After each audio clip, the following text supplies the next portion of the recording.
बिस्मिल्लाहिर्रहमानिर्रहीम। अस्सलामु अलैकुम एवरीवन। कैसे हैं सब? उम्मीद है सब खैरियत से होंगे। अल्लाह हम सबको अपनी हिफ्ज़ो अमान में रखे। तो माय डियर स्टूडेंट, आज हमारा 9 क्लास बायोलॉजी में चैप्टर नंबर 7 यानी कि बायो एनर्जेटिक्स का लेक्चर नंबर 2 है। तो स्टूडेंट, आज के लेक्चर में हमने डिस्कस करना है इंट्रोडक्शन टू रिडॉक्स रिएक्शन। तो स्टूडेंट्स, मूव करते हैं आज के अपने लेक्चर की तरफ। स्टूडेंट, मुख्तलिफ किस्म के लाइफ प्रोसेसेस होते हैं, मुख्तलिफ किस्म के रिएक्शंस होते हैं जिनमें कांस्टेंट फ्लो ऑफ एनर्जी होता रहता है, यानी कि हमेशा एनर्जी का फ्लो जरूरी है। स्टूडेंट, इस एनर्जी के फ्लो होने का रोल क्या है? स्टूडेंट, ये जो एनर्जी फ्लो है, ये एनर्जी को हासिल करने में, एनर्जी को ट्रांसफॉर्म करने में और एनर्जी का इस्तेमाल करने में हेल्प आउट करता है। स्टूडेंट, सबसे पहले कि ये एनर्जी फ्लो कौन कौन से लाइफ प्रोसेसेस के लिए इंपॉर्टेंट है, लाइक ग्रोथ के लिए हो गया, मूवमेंट के लिए हो गया और रिप्रोडक्शन के लिए हो गया। स्टूडेंट, अगर आपसे पूछा जाए कि what is the role of energy flow in some organism, तो आप क्या कहेंगे कि ये जो एनर्जी फ्लो होता है, ये एनर्जी के हुसूल में, ये एनर्जी को ट्रांसफॉर्म करने में और एनर्जी का यूज करने में डिफरेंट किस्म के लाइफ प्रोसेसेस के लिए हेल्प करता है। और वो कौन कौन से लाइफ प्रोसेसेस हैं? ग्रोथ हो गया, मूवमेंट हो गया और रिप्रोडक्शन वगैरह हो गया। Student, direct source of energy क्या है? स्टूडेंट, तमाम लाइफ प्रोसेसेस के लिए जो ऑक्सीडेशन रिडक्शन रिएक्शन होते हैं, यानी कि रिडॉक्स रिएक्शन होते हैं, वो डायरेक्ट सोर्स होते हैं एनर्जी का। सबसे पहली बात कि various life processes in organism involve constant flow of energy. What is the role of energy flow? This energy flow comprises the acquisition, transformation and use of energy for various life processes like growth, movement and reproduction, etc. What is the direct source of energy? For all life processes, oxidation reduction reactions, for example redox reactions, are the direct source of energy. Student, redox reaction का मतलब क्या होता है? मतलब redox reaction में किस किस्म के रिएक्शन होते हैं? स्टूडेंट, रिडॉक्स रिएक्शन में एक्सचेंज होता है। किसका एक्सचेंज होता है? इलेक्ट्रॉन्स के एक्सचेंज को क्या कहते हैं? रिडॉक्स रिएक्शन कहते हैं। और ये एक्सचेंज ऑफ इलेक्ट्रॉन होता कहाँ है? ये एटम्स के दौरान, एटम्स के दरमियान जो इलेक्ट्रॉन्स की एक्सचेंज होती है, इलेक्ट्रॉन की तब्दीली होती है, उसको हम क्या कहते हैं? रिडॉक्स रिएक्शंस कहते हैं। What is oxidation? How can you define oxidation? Loss of electron is called oxidation.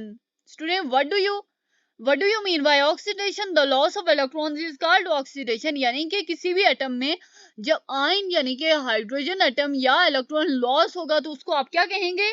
उसको आप ऑक्सीडेशन कहेंगे। जबकि रिडक्शन में क्या होगा? जब इलेक्ट्रॉन गेन होगा उसको क्या कहेंगे? रिडक्शन कहेंगे।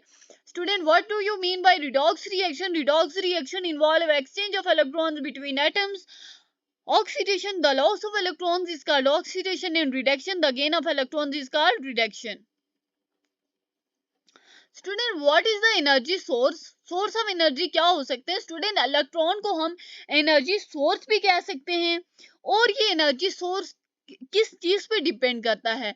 स्टूडेंट, यानी कि एक एटम में मौजूद एक एटम में उनकी लोकेशन क्या है, यानी कि एक एटम है, उस एटम में इलेक्ट्रॉन्स की लोकेशन क्या है, उस एटम में इलेक्ट्रॉन की अरेंजमेंट क्या है, ये दोनों होंगी। ये इन दोनों बेसिस पे जो होगा electron as a source of energy काम करेगा। आप देखते हैं कौन कौन से एटम्स होते हैं, कौन कौन सी ऐसी रीजंस होते हैं जिनमें electron as a source of energy काम नहीं करते। स्टूडेंट, जब वो ऑक्सीजन में मौजूद होते हैं तो वो क्या करते हैं? वो ऑक्सीजन एटम के साथ स्टेबल एसोसिएशन बना लेते हैं और इसी वजह से वो एनर्जी का सोर्स नहीं कहलाते, वो एक अच्छा सोर्स ऑफ एनर्जी नहीं कहलाते। Student, what is the source of energy? Electron can be an energy source. Dependency of electron as an energy source. Student, ये जो हेडिंग्स हैं आपने लाजमी याद रखनी है या अपने नोट पैड पे आप नोट कर लें। Student, it depends upon their location and arrangement in the atoms. Student, ये आपके एमसीक्यूज भी पूछा जा सकता है कि आप बताएं कि इलेक्ट्रॉन की डिपेंडेंसी क्या होती है एज एन एनर्जी सोर्स। आपको सपोज अगर दे दिया जाए location, arrangement, both A and B या नन ऑफ दिस, तो आप क्या कहेंगे? Both A and B. या अगर आपको सिर्फ लोकेशन दी जाए, अरेंजमेंट ना दी जाए और ऑप्शन दिए जाएं तो आप क्या चूज करेंगे? आपने लोकेशन ही को चूज करना है। स्टूडेंट, कौन सा पॉइंट होता है, कौन सी ऐसी चीज होती है, कौन से टाइम के दौरान electron as an energy source काम नहीं करते, electron as in good energy source काम नहीं करते? जब इलेक्ट्रॉन ऑक्सीजन में मौजूद होते हैं। और वो क्या करते हैं? जब वो ऑक्सीजन में मौजूद होते हैं तो वो ऑक्सीजन के एटम के साथ स्टेबल एसोसिएशन बना लेते हैं, और यही वजह होती है कि वो as a good energy source नहीं होते। अनस्टेबल एसोसिएशन क्या होती है? स्टूडेंट, अनस्टेबल है, मैंने आपको क्या क्या क्या कहा कि जब वो ऑक्सीजन एटम में मौजूद होंगे तो वो क्या करेंगे? ऑक्सीजन में मौजूद होंगे तो वो ऑक्सीजन एटम के साथ क्या बनाएंगे? स्टेबल एसोसिएशन बनाएंगे, और यही वजह होती है कि वो as a good energy source काम नहीं करते। जबकि स्टूडेंट, अगर इलेक्ट्रॉन ऑक्सीजन एटम से दूर चले जाएं और किसी दूसरे एटम के साथ अटैच हो जाएं, जैसे कि कार्बन और हाइड्रोजन, तो वो क्या बनाएंगे? अनस्टेबल एसोसिएशन बनाएंगे। इस सूरत में क्या होगा? जब स्टूडेंट वो क्या किए, उन्होंने क्या किया, वो दूसरे एटम्स की तरफ मूव हुए हैं। कौन कौन से एटम? कार्बन या हाइड्रोजन वगैरह की तरफ वो मूव हुए हैं। तो इसमें क्या हुआ कि जब वो कार्बन और हाइड्रोजन से वापस ऑक्सीजन की तरफ आएंगे तो यहाँ पे क्या होगा? यहाँ पे एनर्जी रिलीज होगी। तो स्टूडेंट, अगर आपसे पूछा जाए what do you mean by stable and unstable association, तो आप स्टेबल एसोसिएशन में क्या लिखेंगे कि जब इलेक्ट्रॉन ऑक्सीजन एटम के साथ एसोसिएशन बनाएंगे, एक ऑक्सीजन एटम के साथ बाइंड हो जाएंगे और वो as a good energy source काम नहीं करेंगे, तो इसका मतलब क्या है कि ये स्टेबल एसोसिएशन है। लेकिन अगर इलेक्ट्रॉन ऑक्सीजन एटम से दूर मूव कर जाएं और दूसरे एटम के साथ अटैच हो जाएं, तो ऐसी सूरत में जब वो वापस ऑक्सीजन की तरफ मूव करेंगे तो एनर्जी रिलीज होगी, और इसको हम क्या कहते हैं? अनस्टेबल एसोसिएशन कहते हैं। Redox reactions in living organism. Student, redox reaction का क्या मतलब होता है? यानी कि loss in gain of hydrogen atom. Student, what do you mean by redox reaction in living organism? Living organism में रिडॉक्स रिएक्शन का क्या मतलब होता है? यानी कि हाइड्रोजन के लॉस होने को और हाइड्रोजन के गेन होने को हम क्या कहेंगे? रिडॉक्स रिएक्शंस कहेंगे। हाइड्रोजन एटम किस पे मुश्तमिल होता है? हाइड्रोजन एटम एक प्रोटॉन पे मुश्तमिल होता है और एक इलेक्ट्रॉन पे मुश्तमिल होता है। स्टूडेंट, इस ऑक्सीडेशन का क्या मतलब होगा? ऑक्सीडेशन का मतलब ये होगा, हमने क्या कहा था? इलेक्ट्रॉन लूज होना। यानी कि यहाँ पे जब हाइड्रोजन एटम क्या करेगा, जब एक मॉलिक्यूल हाइड्रोजन एटम लूज कर जाएगा तो इस सूरत में हम क्या कहेंगे? इसने एक इलेक्ट्रॉन लूज किया, तो इसको क्या कहेंगे? ऑक्सीडेशन कहेंगे।